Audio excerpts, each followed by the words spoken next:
Fraud charges against Glen Snyman, a Western Cape teacher who classified himself as African on his CV, have been dropped.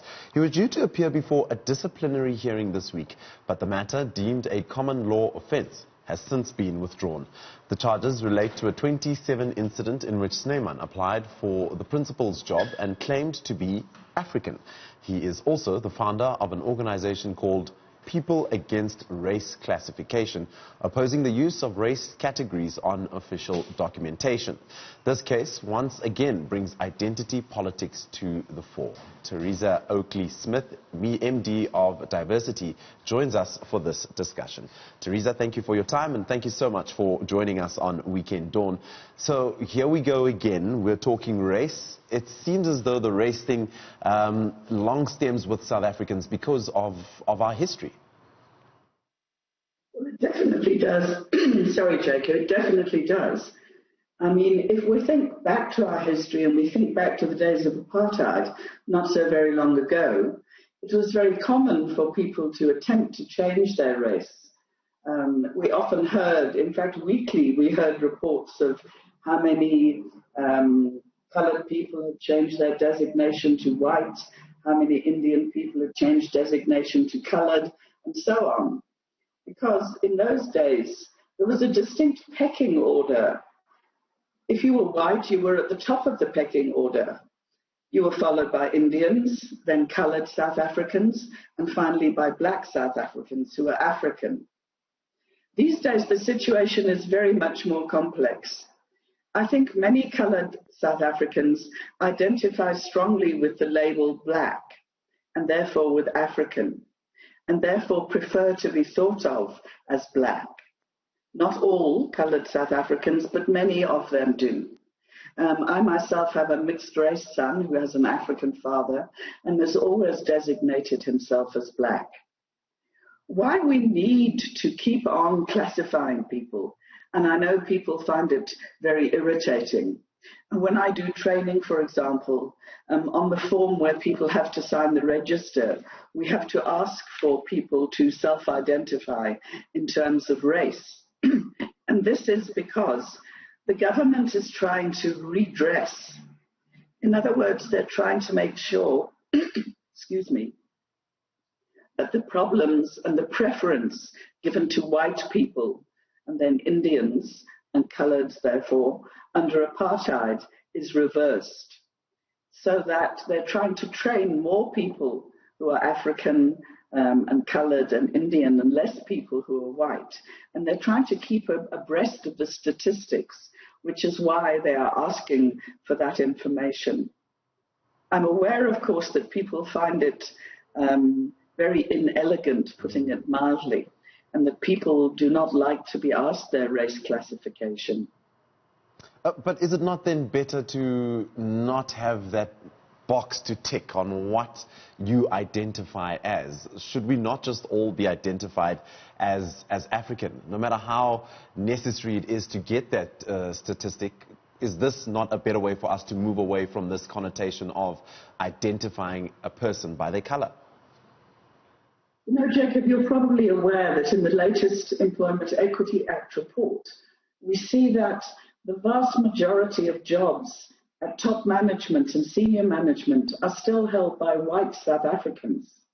How are we going to turn that around unless we know the race of people that we're trying to develop in our systems? I think it's still, though unpleasant, very necessary, and I don't know how we're going to keep a track of that unless we know the races that people are. I also know that there are some white South Africans that want to be called African. Now, I'm not sure if you can be African or designate yourself African if you don't speak an African language, if you don't live like an African. And I know that no white South Africans tried to change their race to African during apartheid or shortly after. So it's a really complex situation. I think in terms of redress, I can't think of anything else we could use. I've thought about it long and hard. I mean, how else would we keep track of employment equity statistics, of the people we're training to develop, of the people that we're giving opportunities to, unless we recorded their race. Because if we say, okay, we're going to use just meritocracy, we're going to take the best, meritocracy often becomes meritocracy. So people in companies, at the head of companies, who are usually white, take people like them, people they see in the mirror. So I think it's important to have some guidelines, to have some way of measuring. But I do understand that it's a painful situation for people who dislike sharing their race on such forms. All right, Teresa Oakley Smith, the MD of Diversity, chatting with us about the controversy surrounding race classification on official documents and identity politics. So we'll catch up with her specifically about the Glen Snyman story when we come back. So stay tuned. We'll continue this conversation right after this.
It's just after 8:30. Let's check in with your stories making headlines.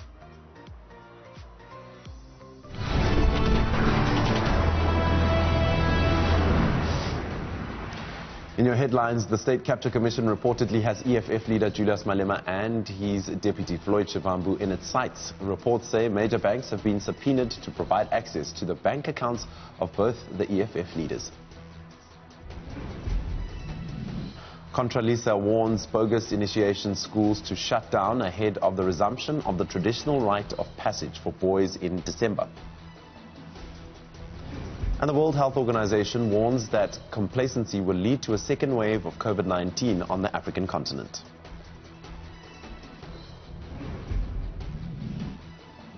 And in your sports, MTN 8 action continues today with Kaizer Chiefs, Maritzburg United, Mamelodi Sundowns and Bloemfontein Celtic taking to the field. That wraps up your headlines for the moment. We'll, of course, have more news at 9 o'clock on Newsfeed. For now, though, we continue the conversation regarding the Glen Snyman case with Teresa Oakley Smith, the MD of Diversity. She's been joining us to talk about the classification and what happened with Glen Snyman in the Western Cape as he classified himself as African on his CV and charges against him were dropped. He was due to appear before a disciplinary hearing this week, but the matter, deemed a common law offence, has since been withdrawn. The charges relate to a 2017 incident in which Snyman applied for the principal's job and claimed to be African. He's also the founder of an organization called People Against Race Classification, opposing the use of race categories on official documentation. This case once again brings identity politics to the fore. Teresa Oakley Smith, the MD of Diversity, joins us on the line. Terry, thank you so much for holding on and continuing this conversation specifically about Glen Snyman. If this case had to go ahead, was there a chance that Glen Snyman would have lost for identifying himself as African? You know, it's very difficult for me to say. I'm not a lawyer. And I think Glen Snyman really points us to just how difficult it is in South Africa when dealing with identity politics. I mean, we know, for example, that in the Western Cape, coloured people are very underrepresented and Africans are more overrepresented. So perhaps he felt that by declaring himself African, and probably is a man who lives as an African, speaks African languages, considers himself African, felt completely justified in ticking the box to say that he was African. I think South Africa would get itself into really difficult and totally unnecessary arguments if we start prosecuting people because of what they tick in boxes. I think broadly, we're trying to make sure that we have redress after the very unfortunate situations of apartheid. For example, if a person went to reclassify during apartheid, one of the tests they did to determine if that person was white was put a pencil or a pen through the person's hair.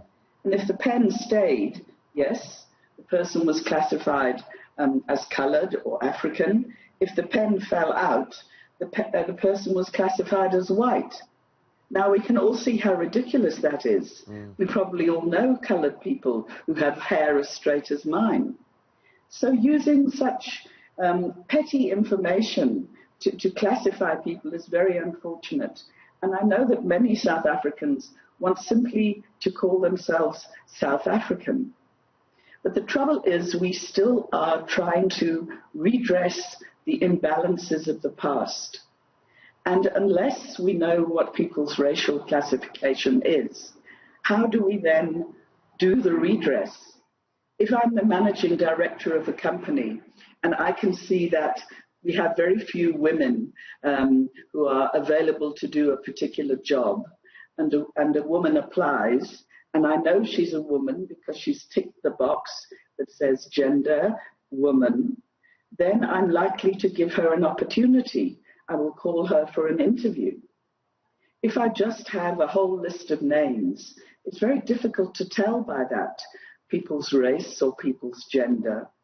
So I can see the sense in it, but I can also see the hurt in it, and I can also see the pain in it, going back into the past as it does.